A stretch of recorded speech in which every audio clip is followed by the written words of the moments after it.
Hello everyone, welcome to my eco classes. आज अपन cover करने वाले हैं मैथ्सलर पैराडॉक्स। इससे पहले वाली वीडियो में अपने ऑफर कर्व कवर किया था और स्टॉपलर सैमुएल्सन थ्योरी कवर करी थी, हिक्सर ऑलिन थ्योरी करी थी और भी इंटरनेशनल थ्योरीज अपने कवर करी हुई है। अगर आपने वो वाली वीडियोस नहीं देखी हो तो आप iCard पे जाके चेकआउट कर लेना, आपको वो वीडियोस वहाँ पे मिल जाएगी। तो मेरा नाम है दिव्यांशु शर्मा, मैं यूजीसी नेट क्वालिफाइड हूँ। आपको इस चैनल पर क्लास 11th इकोनॉमिक्स से लेकर के मास्टर्स इन इकोनॉमिक्स तक की सारी वीडियोस मिल जाती है। वीडियोस हमेशा मंडे को, वेडनेसडे को और फ्राइडे को अपलोड होती है, तो आप चैनल को सब्सक्राइब कर लें और बेल आइकन भी दबा दें ताकि आगे आने वाली वीडियोस की नोटिफिकेशन आपको टाइम टू टाइम मिल सके। तो स्टार्ट करते हैं अपन आज की वीडियो को।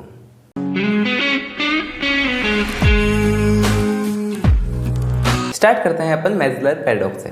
मैथ्सलर पैराडॉक्स में क्या कहते हैं?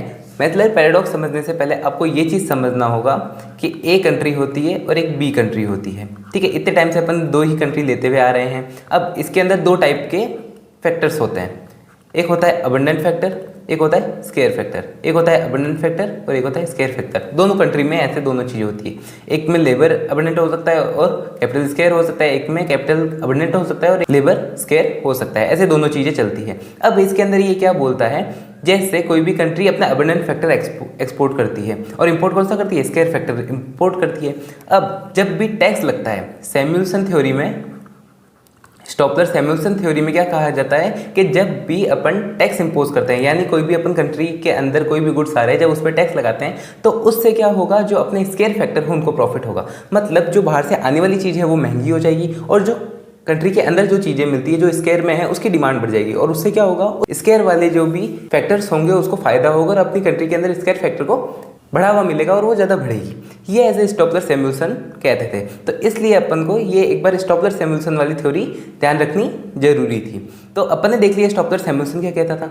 अब इसके बाद मैथ्सलर पैराडॉक्स आए, मैथ्सलर आए, उन्होंने क्या कहा कि नहीं, ऐसा नहीं होता है।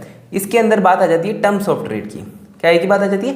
टर्म्स ऑफ ट्रेड की, कि अगर कोई भी कंट्री अगर इम्पोर्ट पर टैक्स लगाती है, ठीक है, अगर इंपोर्ट पर टैक्स लगाए तो उससे उसका टर्म्स ऑफ ट्रेड बेटर होगा और उससे क्या होगा कि जो अबंडेंट फैक्टर है वही और ज़्यादा ग्रो करेगा as compare to square factor. वो कैसे? कि जब उन्होंने कहा था, स्टॉपलर सैमुएल्सन ने क्या कहा था कि जब भी इंपोर्ट टैक्स लगेगा उससे क्या होगा, स्केयर फैक्टर को गेन होगा, अबंडेंट फैक्टर को लॉस होगा। ये ऐसे बात किसकी है? स्टॉपलर सैमुएल्सन की। यानी अबंडेंट फैक्टर जो है वो लॉस करेगा और स्केयर फैक्टर है वो गेन करेगा, इससे कंट्री को फायदा मिलेगा। अब मैथ्सलर क्या कहते हैं? इसी का ही उल्टा कहते हैं कि जो अबंडेंट फैक्टर है, जो अबंडेंट फैक्टर है वो गेन करेगा और जो स्केयर फैक्टर है वो लॉस करेगा, स्केयर फैक्टर लॉस करेगा। अब वो कैसे करेगा? बिल्कुल, क्योंकि बात क्या हो गई, बिल्कुल उसकी उल्टी आ गई कि जो वो कह रहे हैं उसका ही उल्टा ये कह रहे हैं। अब वो कैसे कह रहे हैं? अब ये क्या कहते हैं कि टर्म्स ऑफ ट्रेड बेटर होने के कारण क्या होगा, ये चीज़ होगी कि यानी अबंडेंट फैक्टर गेन और स्केयर फैक्टर लॉस। अब वो कैसे होता है, देखो अपन थ्योरीज वगैरह पढ़ते हैं और एक एग्जांपल देखेंगे, उससे आपको बिल्कुल क्लियर हो जाएगा। तो Metzler paradox is an economic theory that state that imposing a tariff on imports can reduce relative internal price of that good. मतलब ये क्या कहते हैं, मैथ्सलर पैराडॉक्स में होता है कि अगर कोई भी कंट्री इंपोर्ट पे टैक्स लगाती है तो वो जिस कंट्री में वो गुड बन रहा है, जिस पे उसने टैक्स लगाया है, वो क्या हो जाएगा, उस कंट्री में सस्ता हो जाएगा, उसकी प्राइस कम हो जाएगी। तो वो क्या होगा, अबंडेंट बहुत ज़्यादा बढ़ जाएगा और उससे क्या हो जाएगा, उसकी इंटरनल प्राइस होगी वो कम हो जाएगी। ये कहते हैं। अब ये थोड़ा सा कॉम्प्लिकेटेड लग रहा होगा, जब अपन इसका एग्जांपल लेंगे ना तब परफेक्ट आपको समझ में आ जाएगा। अब ये पैराडॉक्स एक अमेरिकन इकोनॉमिस्ट लॉयड मैथ्सलर थे, इन्होंने ही लाई थी 1949 के अंदर और इन्हीं के नाम पे इस थ्योरी का नाम भी रखा गया है मैथ्सलर पैराडॉक्स। और ये किस पे बेस है? हिक्सर ऑलिन थ्योरी पे बेस है और हिक्सर ऑलिन थ्योरी प्लस सैमुएल्सन स्टॉपलर सैमुएल्सन थ्योरी पे बेस है। यानी हिक्सर ऑलिन थ्योरी पे काम किसने किया था? स्टॉपलर सैमुएल्सन ने किया था, टैक्स लगेगा तब। और स्टॉपलर सैमुएल्सन थ्योरी को और मॉडिफाई किसने किया? मैथ्सलर पैराडॉक्स ने किया, बिल्कुल एज ए अपोज में। अब अपन देखते हैं कि ये क्या कहना चाहते हैं। तो वैसे ही मैं एक एक्सेस ले लेता हूँ इधर, एक एक्सेस ले लेता हूँ इधर, और ये कंट्री ए, ये कंट्री बी। कंट्री बी किसका एक्सपोर्ट करेगी? स्टील का, और ये क्लोथ का। ठीक है, रफली बना रहा हूँ, आगे नॉर्मल ग्राफ है, आप उसको देख सकते हैं। सबसे पहले अपन ने ऑफर कर्व पढ़ा था। ऑफर कर्व क्या होता है? कोई भी कंट्री कितना एक्सपोर्ट करती है उसके बारे में अपन को कौन बताता है? ऑफर कर्व बताता है। और टर्म्स ऑफ ट्रेड के बारे में बताता है, कैसा है कैसा नहीं है, कहाँ पे एक्सपोर्ट हो रहा है, कहाँ पे इंपोर्ट हो रहा है, कितना इंपोर्ट हो रहा है, ये सब ऑफर कर्व अपन को बताता है। ठीक है, अगर आपने ऑफर कर्व की वीडियो नहीं देखी हो तो आप iCard पे जाके जरूर चेकआउट करना, क्योंकि ये उससे ही आपको समझ में आएगा। अब ये हो गया कंट्री बी का ऑफर कर्व। अब मैं ए का ऑफर कर्व बनाता हूँ दूसरे कलर से। ये हो गया कंट्री ए का ऑफर कर्व ए का। अब क्या हो रहा है यहाँ पे अगर अपन देखें तो ये जो ओ और ये आर, ओ आर जो है वो क्या कर रही है, इंपोर्ट हो रहा है। ठीक है, अब यहाँ से ओ क्यू मान लो इसको, ओ क्यू जो है वो एक्सपोर्ट हो रहा है। ठीक है, एक कंट्री के हिसाब से देख रहे हैं अपन, है ना। तो जब ये इंपोर्ट क्या हो रहा है, कम हो रहा है, एक्सपोर्ट हो रहा है, ज़्यादा हो रहा है। अब क्या कर रही है कोई भी कंट्री, जैसे एक कंट्री ने क्या किया, टैक्स बढ़ा दिया। अब टैक्स बढ़ा दिया तो क्या होगा, कम हो जाएगा। मतलब टैक्स बढ़ाने से अपन इंपोर्ट क्या करेंगे, कम करना चाहेंगे। कम करना कैसे चाहेंगे कि मतलब अपनी कंट्री के गुड्स को फ़ायदा मिले, अपने जो स्केयर फैक्टर है उनको फ़ायदा मिले, ये सोच करके अपन ने क्या किया, टैक्स लगा दिया इंपोर्ट पे। अब उससे क्या हुआ, जो ए वाला जो ये था ऑफर कर, ए का ऑफर कर, ये पीछे आ गया और पीछे आने की वजह से ये यहाँ पे चला गया। ठीक है, ये हो गया ए डैश। अब इसकी वजह से क्या हुआ, देखो ये हो गया Q1। अब यहाँ पे क्या हुआ कि अब अपन एक्सपोर्ट क्या कर रहे हैं, कम कर रहे हैं। देखो एक्सपोर्ट अपना कम हो गया और जो इंपोर्ट है वो इंक्रीज हो गया।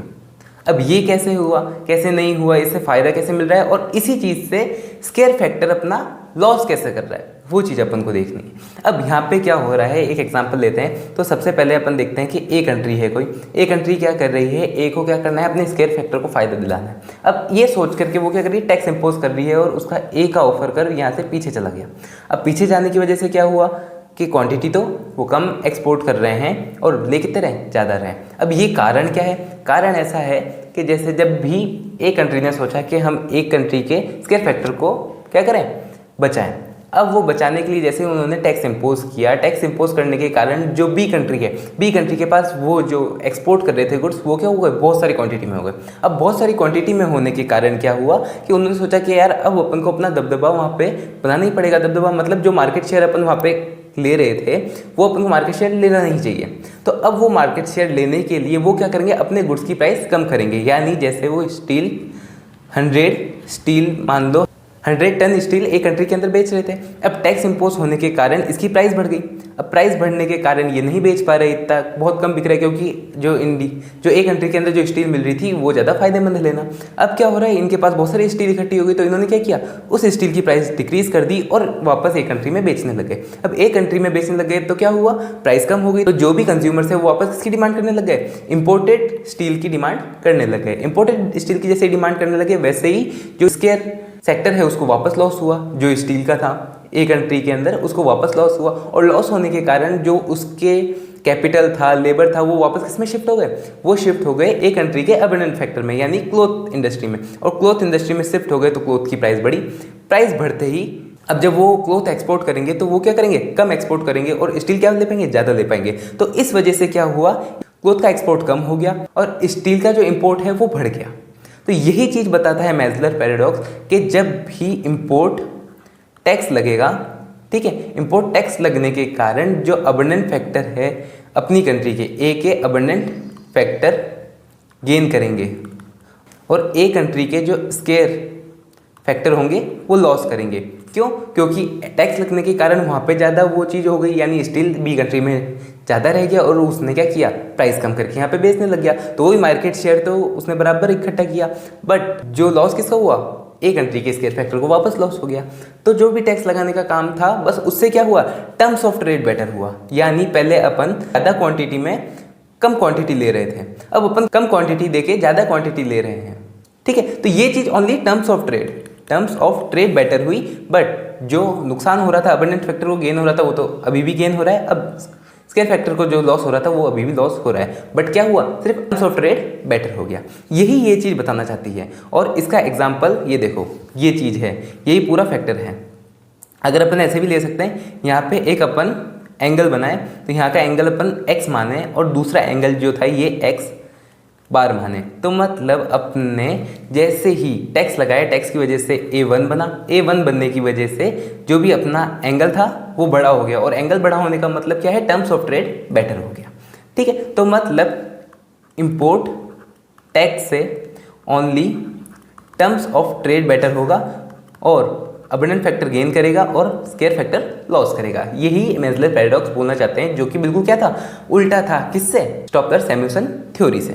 अब इसका एग्जांपल जो है वही है, एक कंट्री क्या कर रही है, एक एक कंट्री इंपोर्ट कर रही है स्टील बी कंट्री से, द गवर्नमेंट ऑफ कंट्री ये डिसाइड, एक कंट्री की गवर्नमेंट ने क्या डिसाइड किया कि वो टैरिफ इंक्रीज करते हैं इंपोर्ट स्टील पे। अब जैसे ये किया, local farmers making import steel more expensive for the consumers in country A, thus encouraging the purchase of domestic produce steel. अब क्या हो रहा है कि जैसे ही ये टैरिफ लगा तो डोमेस्टिक मार्केट की स्टील ऐसे सस्ती पड़ी, बट फॉरेन मार्केट की स्टील क्या हो गई, महंगी हो गई। अब इसके बाद जो हुआ वो सारा बी कंट्री ने ही किया। उन्होंने क्या किया, जो उनके पास जो एक्स्ट्रा स्टील थी उसको और सस्ता कर दिया। सस्ता करने के बाद वो वापस एक कंट्री में बेचने लगे, और बेचने के बाद क्या हुआ, उससे वापस डोमेस्टिक कंट्री की स्टील को, यानी एक कंट्री की जो स्टील प्रोडक्शन था उसको वापस लॉस हुआ। लॉस होने के कारण वही सारे फैक्टर्स उधर चले गए, किसमें, क्लॉथ इंडस्ट्री में, और वहाँ पे ज़्यादा गुड बनाने लगे। वो उसकी प्राइस इंक्रीज हुई, प्राइस इंक्रीज होने से वो कम एक्सपोर्ट कर रहे हैं और ज़्यादा इंपोर्ट कर पा रहे हैं। तो एक तरह से क्या हुआ, only terms of trade better हुआ, बट बाकी क्या है रहा कि अबंडेंट फैक्टर ने गेन किया और वही स्केयर फैक्टर ने लॉस कर दिया। तो होप आप ये समझ गए होंगे, आपको ये वीडियो समझ में आई होगी। अगर आपको ये वीडियो समझ में आई हो, अच्छी लगी हो, तो आप वीडियो को लाइक कर देना, चैनल को सब्सक्राइब कर देना। कोई भी डाउट हो, क्वेश्चन हो तो आप कमेंट बॉक्स में इजीली पूछ सकते हैं। अपन मिलेंगे नेक्स्ट वीडियो में। Thanks for watching.